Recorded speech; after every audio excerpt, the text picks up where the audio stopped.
two different interviews have dropped in the last day or so, and they're pretty interesting. So I thought we would have a look at them. Now, in one case, we have actual quotes thanks to Nintendo Everything. In the other case, we just have a general summary.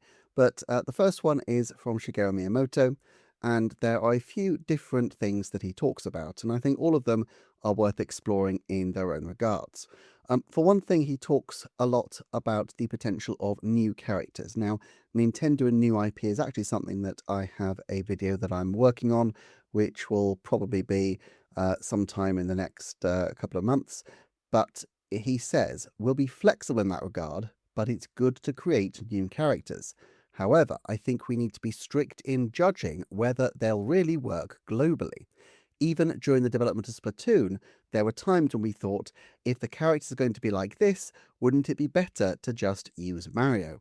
And then when we realised with the prototype for the Inklings that are out there now, we realised with these, there's no need to use Mario. It's been 25 years since I arrived at Pikmin, which was the result of my own pursuit of a globally appealing character, so we need to be more proactive to create new ones. I'll leave that to the younger generation. So what's interesting to me about this is that it does identify something which I was separately exploring, which is the extent to which Nintendo are going to be looking at whether or not a new IP can actually carve out its own distinctive niche. If you look at Splatoon, it very clearly appeals to the sort of urban Japanese youth demographic, and that's a demographic they obviously want to pull in. It's got a completely different aesthetic from Mario.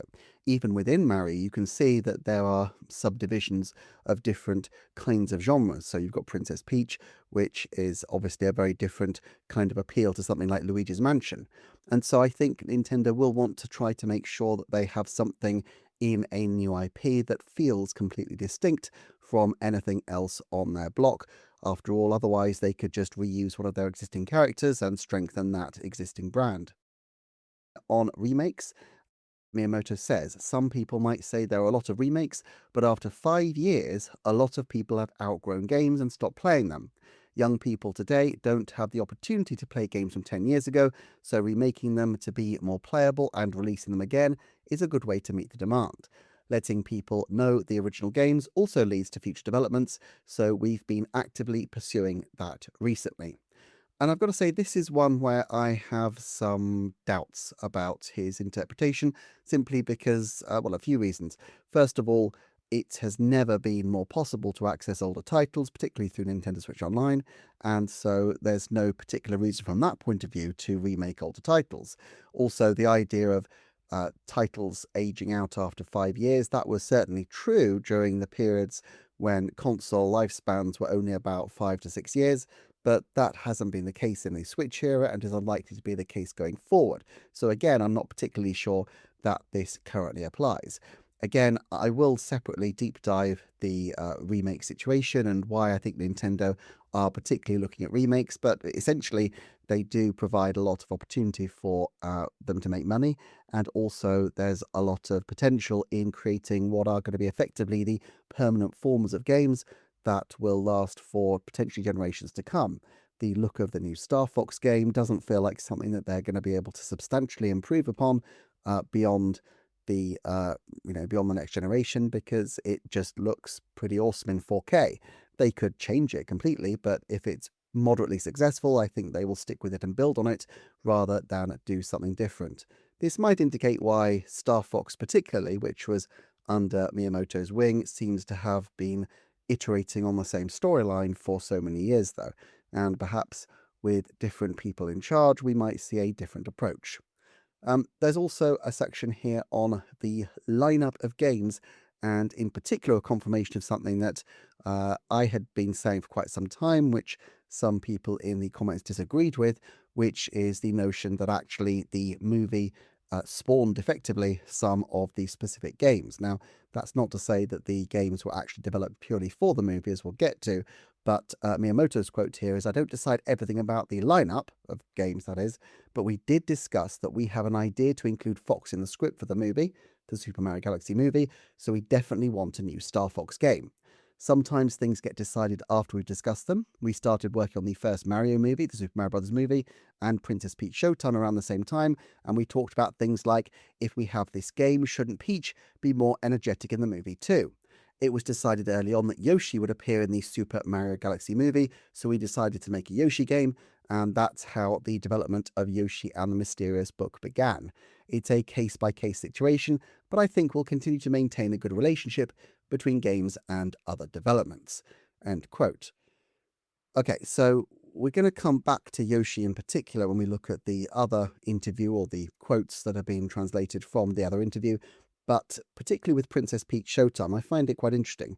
It doesn't seem to be the case that they started with a Princess Peach development because of the movie, but that they were concurrently deciding to explore and expand Peach. Now, having said that, I think it's a very obvious move if you've got something like Mario to try to develop that into a female audience, and princess games and princess characters are hugely popular for Disney, and so it's a natural thing to try to develop Peach as well. I think it completely fits in with the broader IP strategy, whether or not it actually started with the movie.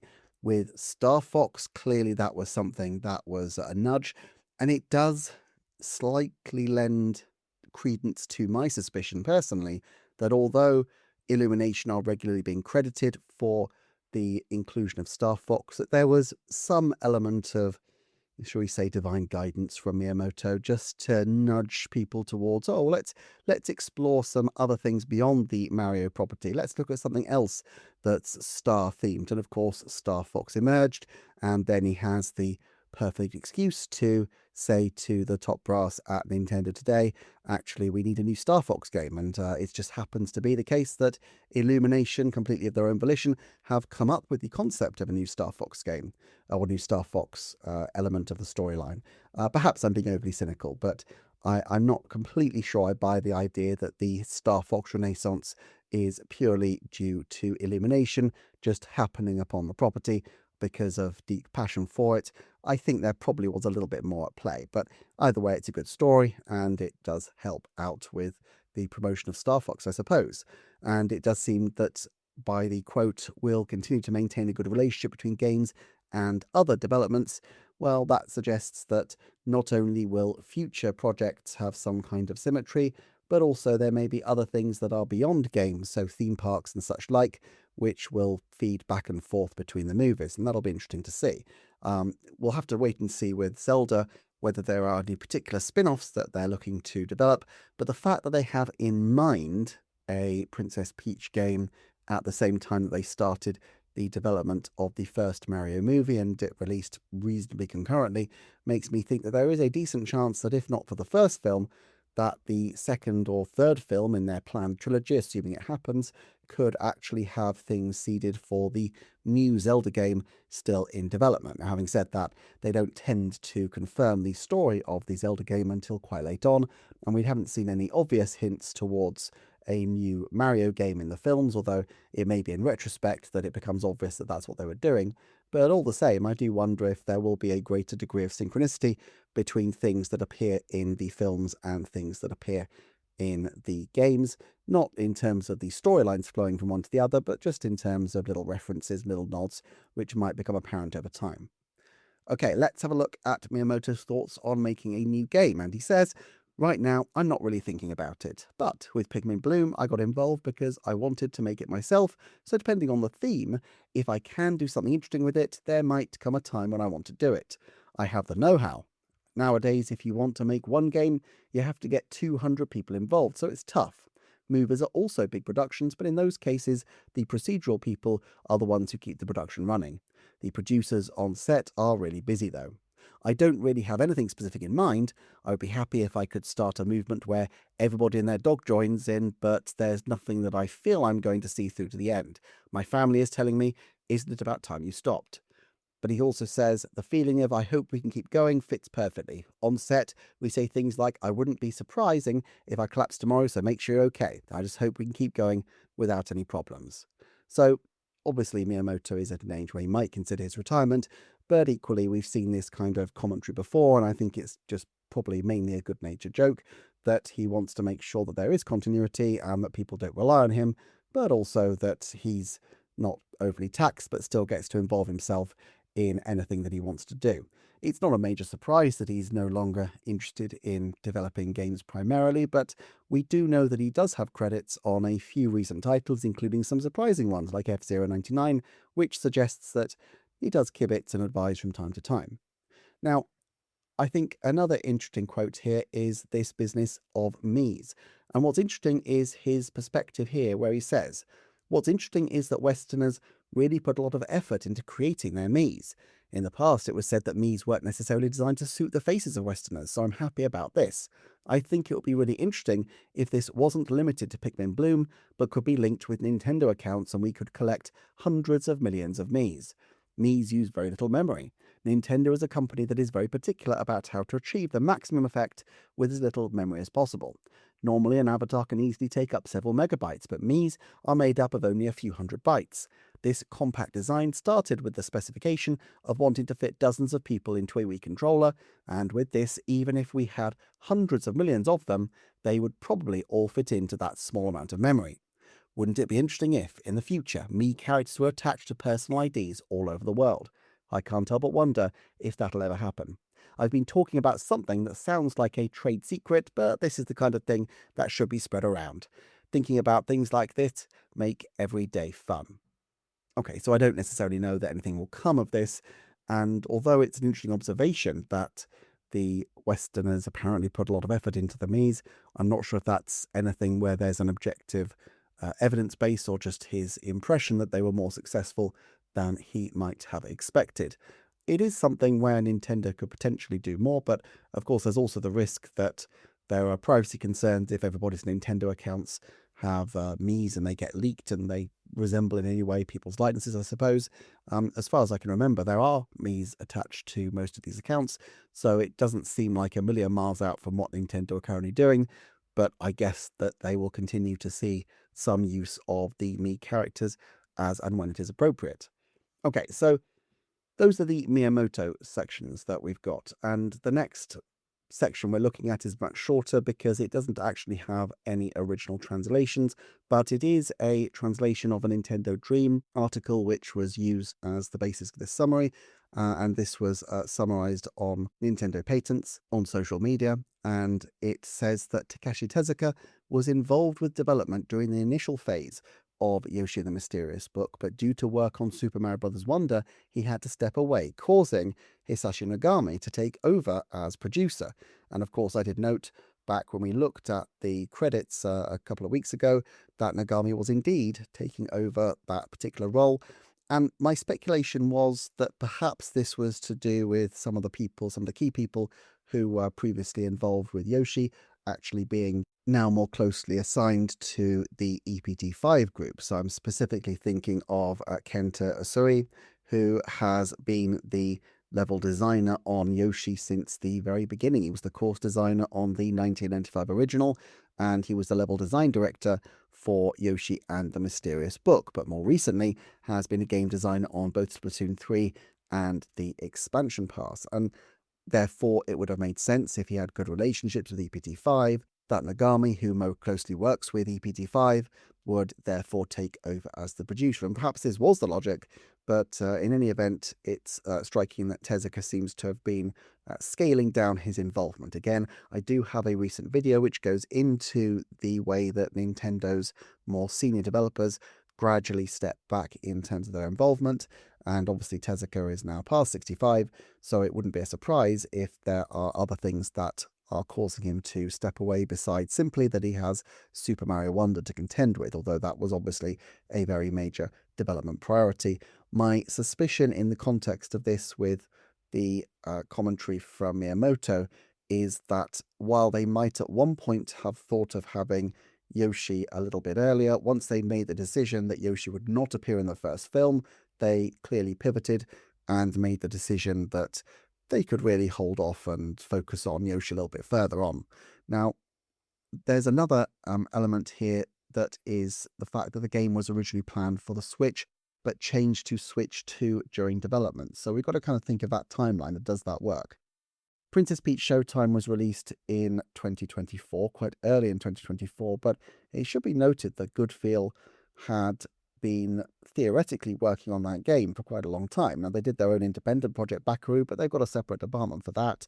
And so if you look at the difference between Yoshi's Crafted World in March 2019 and Princess Peach Showtime in March 2024, that is a 5-year development gap.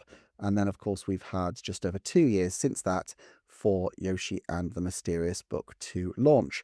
Now, part of that might have been the pause internally, but it does kind of seem like Good Feel for quite a while would have been balancing the two projects.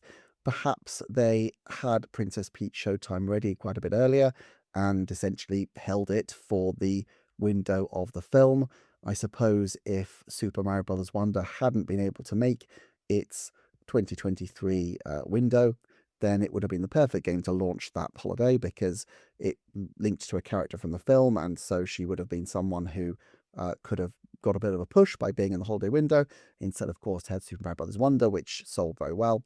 But you could imagine that Super Mario Bros. Wonder could have been the March 2024 game and also been quite successful for Nintendo in a different circumstance. And I've highlighted before times when I think they have this contingency element built in. Particularly, I think if you look at December 2018 when Super Smash Bros. Ultimate launched, and then the very first week or second week of January when New Super Mario Bros. U Deluxe launched, well, clearly it would have been possible to swap those two around if Smash had been delayed for any reason, and I think Smash could easily have been a success in March 2019, while you could have also imagined New Super Mario Bros. U Deluxe being very successful during that holiday season. Even as a port, it is one of the most successful games on the Nintendo Switch even today. Wouldn't have been as dramatic in terms of moving the needle for excitement for a lot of people, but it would have been a solid seller, and that's ultimately what Nintendo need of a holiday game. Also mentioned the no dying feature was utilized to encourage no hold bars exploration, not particularly to make it easier, and that the Encyclopedia Mr. E materialized towards the end of development, and they also say that different chapters may not exist in the same timeline, which I'm not quite sure what to make of, and the character naming system was complex to implement, but a team member insisted on it. And from what I understand of the game, I think that's a really important thing. I think it gives it an element of personalization. Reminds me a bit of Pokemon, where you can name your own Pokemon, and I think that's quite a successful little element which adds to the charm of these kinds of games. So, yeah, two very interesting insights into what's going on behind the scenes. I may come back to these at another time when I've had a bit more of a chance to ponder and put it together with other stuff, but for now, I just wanted to make a quick video just to respond to what's going on. As ever, thanks so much for watching. Do check out the Patreon for early ad-free and exclusive content, and I shall see you next time for another Nintendo Forecast.